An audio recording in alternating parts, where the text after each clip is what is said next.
This is a production of PBS Charlotte. Just ahead on Carolina Impact. Enrolled, enlisted, or employed. CMS is asking high school seniors, what's your E? I'm Jeff Sonnier here at Bank of America Stadium, where it turns out the right answer is whatever's right for you. Plus, from Serbia to Charlotte, how a woodworker creates pieces throughout the area and how he helps his neighbor. Plus, it may look like just a bunch of junk in his front yard, but one Charlotte man says there's a method to his madness. Carolina Impact starts right now.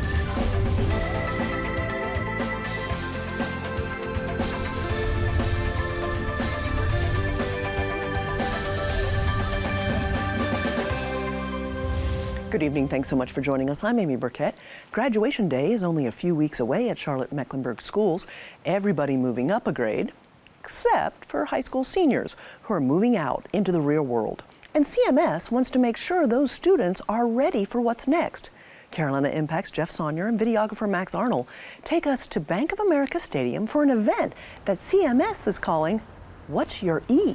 Yeah, there's lots of ways to measure success at CMS. Maybe test scores or graduation rates or reading comprehension levels. But for 600 CMS seniors here at the stadium, well, it's not just about making good grades, but also about making good decisions about their future. It's not game day here at Bank of America Stadium, so what are these CMS students lining up for and signing up for? And why is former Panther star Steve Smith here, too?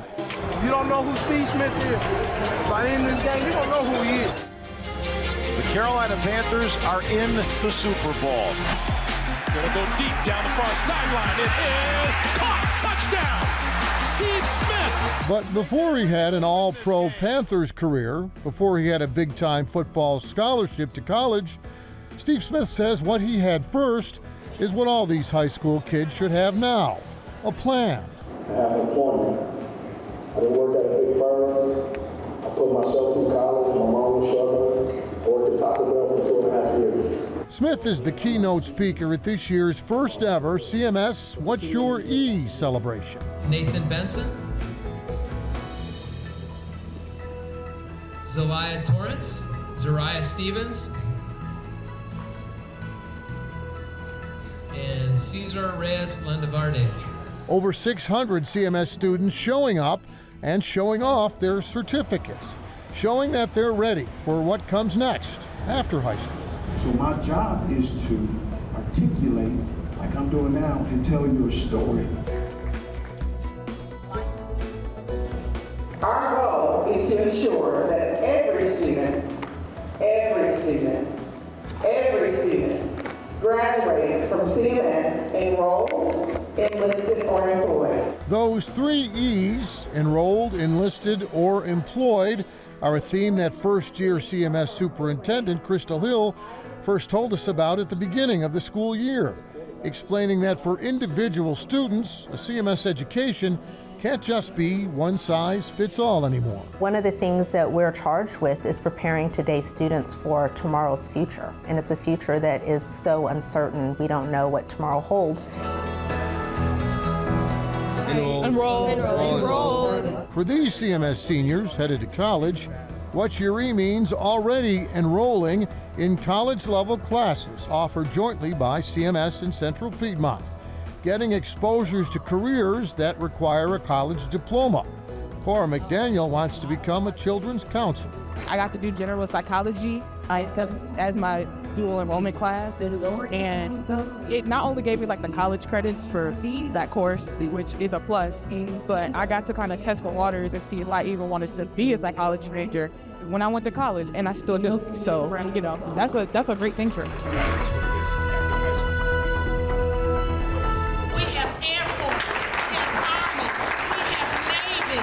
Down the hall, school board member Lenora Shipp tells this group of CMS students enlisting in the military that what they're doing today is what her own family members did a generation ago, making a commitment to serve their country that will also serve them well in their own lives. Thank you for what you're doing. I do want you to know it is a journey, but it's a journey worth taking. And I am so proud of you making this decision, and you're in for a great, great future. Thank you.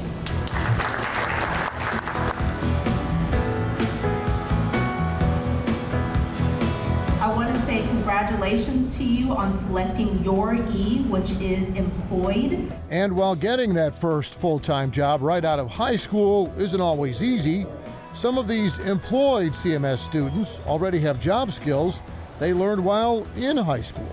So right now, I'm just putting in the hard drive and I'm just closing the back and changing some other settings that we are required to do. Like this program at Garinger High School, teaching students how to repair and refresh donated computers that are then shared with families who don't have computers. Or this carpentry class at Independence High School, where what these students are building today could be the blueprint for their career tomorrow. So it's going to give them good training. They're going to have the ability to advance. It's going to come with good pay, good benefits. I want them to be able to get health insurance, a retirement plan. You may not realize that your decision to be employed is laying the foundation for your future. And this decision is going to open up lots of doors of opportunities to help you create the future that you've imagined. Okay, so what about all those students who still haven't chosen their E, who still aren't enrolled, enlisted, or employed? Well, that's why the school system also held an undecided day for students that are still making up their minds, connecting those students with more information about colleges and careers, helping them to make that first big decision out of school that could impact their lives in a positive way. Amy? Thank you so much, Jeff. If you'd like to learn more about What's Your E at CMS, check out our website, WTVI.org. We'll link you to a video posted on the official CMS Facebook page that also takes you inside the stadium for all the festivities. Well, up next, from Serbia to Charlotte, a local man took a leap of faith to give himself and his family a better life. Since arriving almost 2 decades ago, Miroslav Miki Petrovic has been crafting fascinating objects out of wood, but he's also making an impact as a caregiver. In this week's Meet Your Neighbors segment, Carolina Impact's Dara Khalid and videographer Russ Hunsinger show us how Petrovic carves out time to pursue his woodworking passion while helping those in the Queen City. I have always wanted to have a neighbor just like you. I've always wanted to live in a neighborhood with you. So would you be mine? Could you be mine? Won't you be my neighbor? My neighbor? With a close eye, Miki Petrovic watches his CNC router carve smooth ridges into wood planks. Okay. Inside his tiny home shop, every turn, slice, and clamp are done with precision. Organize a piece of wood to gluing together to making some shape. Surrounded by sawdust, Miki works with small pieces of wood at a time, mainly because there's not enough room in the shop for large projects. I cannot assemble everything to see is everything perfectly fit. Sometimes I definitely need to check some pieces and I bring outside and connect everything, and this is coming taller than my garage.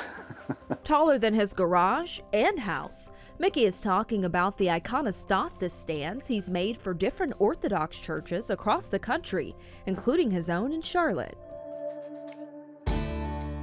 You see people like your work and people enjoy what you build. This is maybe more satisfied and making me happy than anything, yeah. The same detailed craftsmanship he does in churches are done on a smaller scale too, with lamps, TV stands, and chairs. I have this artistic in myself, and I like to doing unique stuff. I don't like to doing too much like copying or what I see on the internet. Taking a walk around Miki's home, you'll find several one-of-a-kind pieces. I'll be this bar and a frame around bar, these lights here. Plus, these lights. And this is a Brazilian cherry. Picture frames and coffee table. This is walnut. With so many projects, he says he's fortunate he doesn't have to work alone. Mickey's wife, Jacquelina, is his trusted assistant. Just like her husband, she has unbreakable concentration, smoothing every edge with her tool and buffing to perfection. Helping Mickey is really fulfilling for me too. It's relaxing. It's my dream too, to do some artworks. Like from being a child, I always wanted to do some arts too. Jacquelina and Mickey aren't the only talented ones in the family. I see a lot of photographs that they took when I was little, and I'm just in the shop, probably when I was 5 years old, 6 years old, in the shop helping him sand, cut wood. I'm not really doing much at that time, but I feel like I'm doing something. The couple's 22-year-old son, Vuk, is a graduate student at UNCC, majoring in architecture. He's a craftsman in his own right, creating award-winning sculptures, abstract lamps, and paintings. I think it meant a lot to me and him that I was just there and interested in what he was doing. I think it actually paved sort of my road to what I like to do in the future and what I'm doing right now. Do you remember, Mickey, this? Our first month in Los Angeles. Yeah, this is Santa Monica. Sitting on their couch, flipping through pictures from the past, this close-knit family bonds over more than just woodworking. This was the car that brought us here to Charlotte. Everything we had fit in this car. The trio reflects on their humble journey from New York to Charlotte in the early 2000s. Before that, they had to leave everything behind in Serbia. Any decision to moving from your born country or city is not easy. In first moment, Jacquelina maybe is a little more like to stay in the Serbia, but we are really thinking about future, about my son's life and even our lives, you know. Decision is very hard. For the Petrovics, this sacrifice was worth it. They even gained a new family member in the process. Hello, Davey. I'm here. Morning, Davey. How are you sleeping today? Their neighbor, David Dull. For 18 years, Mickey has been David's caregiver, helping him with everyday tasks like getting out of bed and preparing for the day. They told me at rehab, you can't be friends with your caregivers. And I thought, well, that seems kind of ridiculous. Ridiculous and impossible for the two who bonded quickly despite a language barrier. The chair isolates you a little bit sometimes, and sometimes that can be the only interaction I have. You know, I have other caregivers and it's more kind of transactional and, you know, they're going down the road, but, you know, he's invited me to his house twice a day for delicious food and, you know, wonderful coffee. Moments that they all cherish. He's like my uncle and my best friend. We talk all the time. He comes over every morning. It's really amazing, like the connection and the bond that we had, because he's one of the nicest, most kind people you can ever meet, really.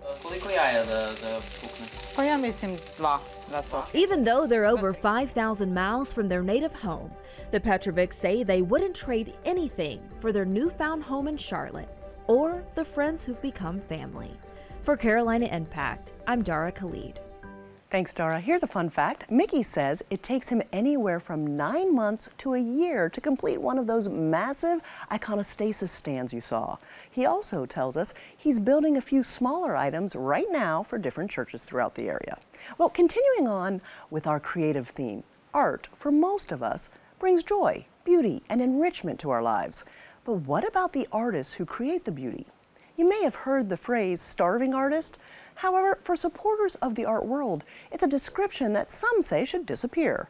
Carolina Impact's B. Thompson and videographer Marcellus Jones show us how one model designed to support artists in our region has provided more than just space in a gallery. It puts eyes from around the world on the Queen City's art scene. Driving around the Queen City, you may have seen them. Billboards displaying incredible artwork that more than catches your eye. What you're experiencing is the culmination of an effort to support the arts that's called simply art pop. So just what is art pop, you might say?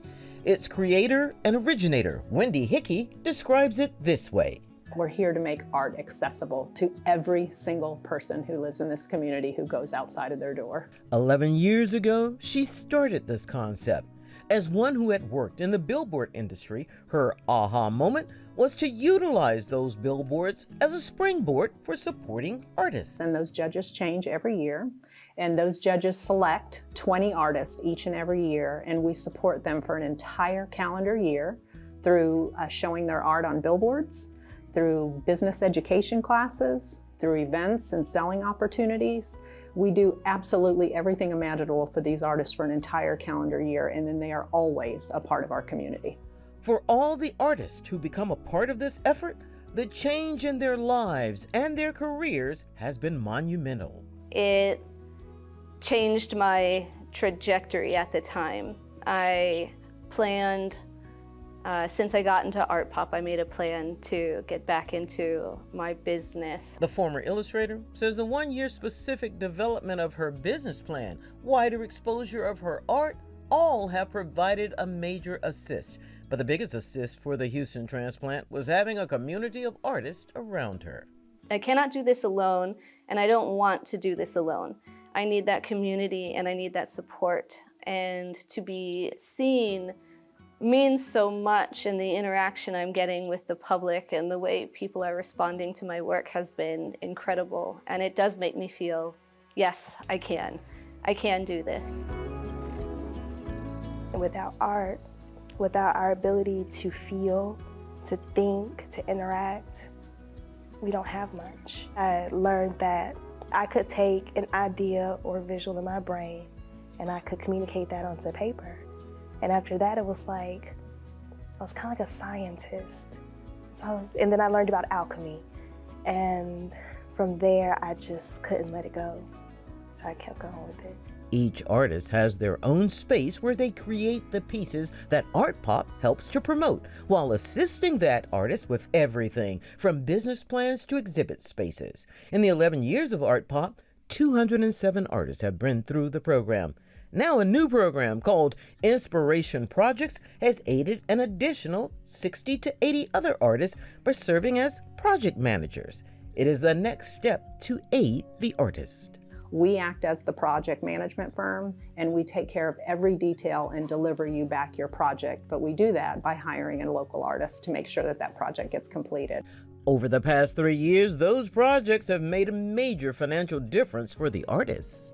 We have paid local artists $665,000 so far. Yet for most people in this region, the billboards may be the only tangible thing they see for many of these emerging artists. We have 16 billboard partners. So our artists are seen locally here, they're seen regionally here, they're seen nationally, and sometimes internationally. Like this year, our artists were in Times Square for an entire month on a 97-foot tall digital billboard in the heart of Times Square. Art Pop has been a wonderful opportunity for so many artists for so many years for exposure, exposure, exposure. And for many artists like Brett, making a commitment to his art meant changing his life. Being a ceramic artist was a mental decision, and I was a roofer for a few years, and I decided to be an apprentice. And what better to learn what to do, how to do it from a master potter. So I was a ceramic apprentice for 2 years. For these artists, Art Pop has changed the direction of their craft. And yet Art Pop wants you to know there are still more artists who need support. Local artists need support. They are talented. They make our community a more beautiful place to live. They create opportunities to speak about things that are difficult to talk about. They bring together communities. They must be supported. And the ultimate triumph for the artist? Having their work seen on that billboard in Times Square, New York. Through Art Pop, I've been able to see my billboard in Times Square, New York. I'm just a little girl from the east side of Charlotte. I never in a million years thought that I would be standing in Times Square with my mother beside me, seeing something that I created myself. To simply be seen is the dream of many a little girl and boy, and the hope of every artist. For Carolina Impact, I'm B. Thompson. Thank you, B. Want to know more about how you can get involved in the city's program? inspiration projects, or community events? Head over to our website at WTVI.org. You'll also find information on how you can support Art Pop, Street Gallery, and local artists. Well, finally tonight, last week, Carolina Impact reporter Jason Terzis brought us the story of the Park Community Development Corporation, a nonprofit that works in a variety of ways to help those underserved in the area. Well, on his way to cover the story, Jason saw something that caught his eye. He immediately pulled a U-turn and went back for a closer look. This is what he found. The traffic usually whizzes by. People these days, they rush. But with road work happening just up the street on Sunset, drivers are slowing down. But when they see this yard, they stop and kind of look. You know, what's going on over there? They're taking notice of what's happening in Joe and Charlene Martin's front yard. When people stop for traffic, they're always looking at all of this stuff. All of this stuff is one way of putting it, because there's a little bit of everything here. Just take a look. From mailboxes and bowling balls to bicycles, electric saw blades with faces, even the hood from a 70s Trans Am, and lots of old metal frame wheels. Yeah, I love old wheels, because you got to keep on rolling, you know. I don't care how old you are, you got to keep rolling. There's metal windmills, airplane wind turbines, the Incredible Hulk, a rusty metal bed frame, all sorts of odd-looking creatures, and the robot from the 60s television series Lost in Space. Danger, Will Robinson! Danger! No, Will Robinson! So many things that I'm not even sure what half of them are, let alone how to describe them. And this right here, oh, this is crazy. What is that? That's a good question. It's some kind of critter.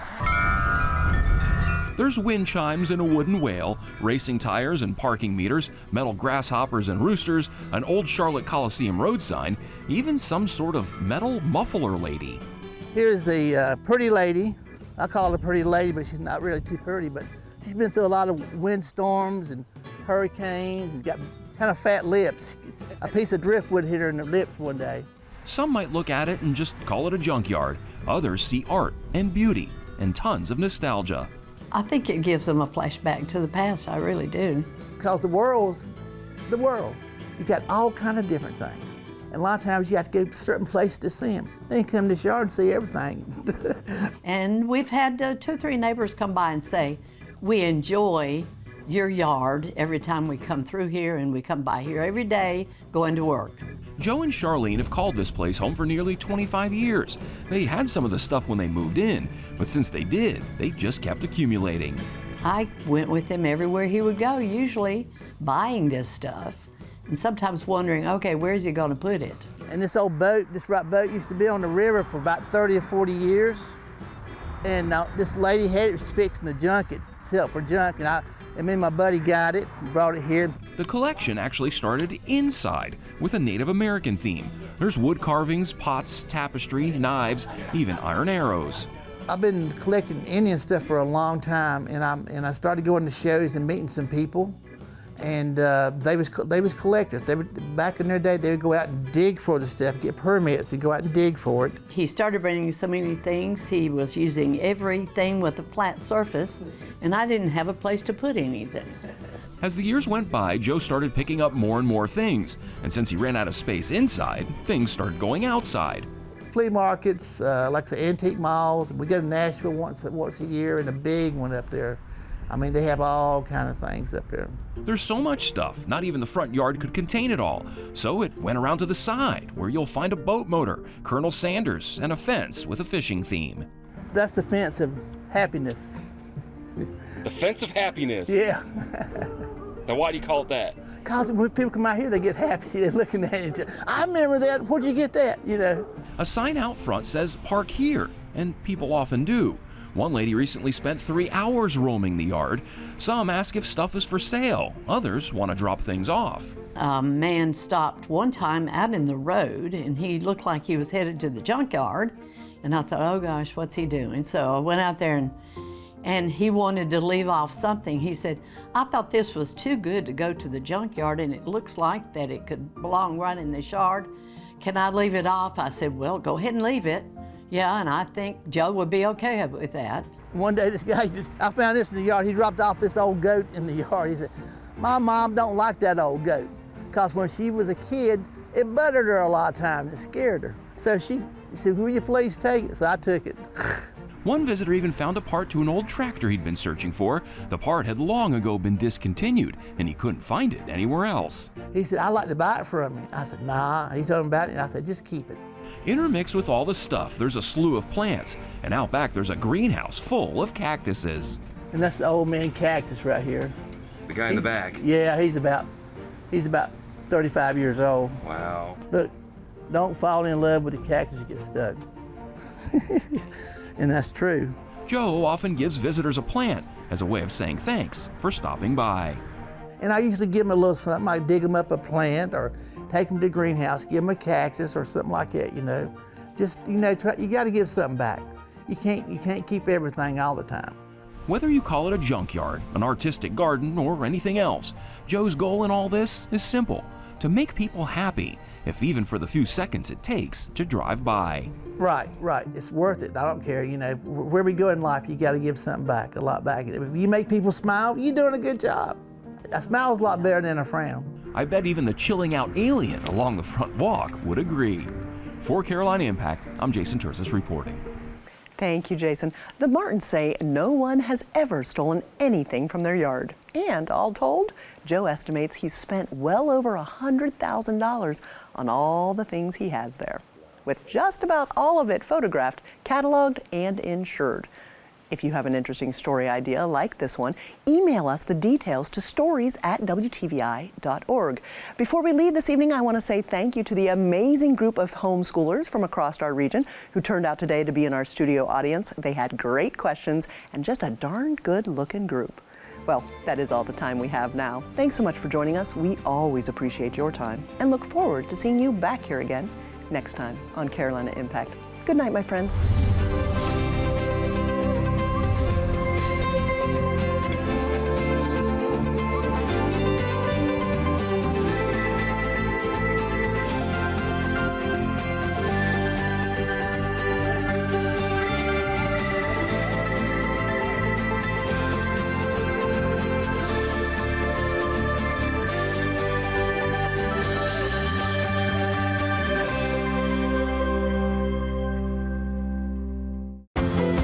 This is a production of PBS Charlotte.